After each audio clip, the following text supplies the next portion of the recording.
You don't know much about real life. One of the lessons I've always remembered from school came from a boy. You're a good teacher, Father, he said, but you don't know much about real life, do you? Meaning what? I asked.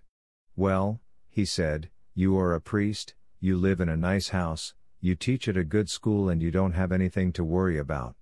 But lots of us live in rought areas. We have fights because that's the life we know. We find it hard to do our homework in cramped small houses and so much noise going on around us.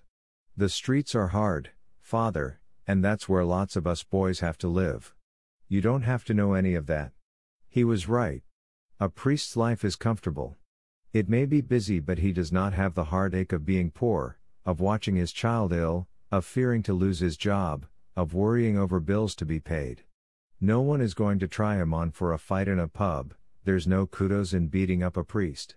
He can be mugged as easily as anyone else, but is a less likely victim than many. I've carried Martin's warning with me all my life, aware of how protected I can be against the hurts and worries of ordinary life. I've tried to understand, even when I could not fully share, the anxieties and pain of students at school, people in the parish, and patients at the hospital.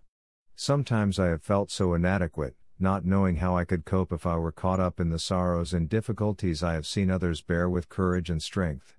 The love that looks after a sick child or aging parent, the struggle of coping in a marriage that has become loveless, the pain of failure or feeling a failure at home or at work. I watched them, prayed for them, worried for them, but not known how I would have coped. Loneliness I have never suffered. When I am with people who long to be forgiven and it will never happen, who waited too long to make up and then it was too late, whose lives are broken and there is no one to heal them, I remember the wise words of a teenage boy: you don't know much about real life, do you, Father? God bless us all. Fr. John. 7th of April 2019.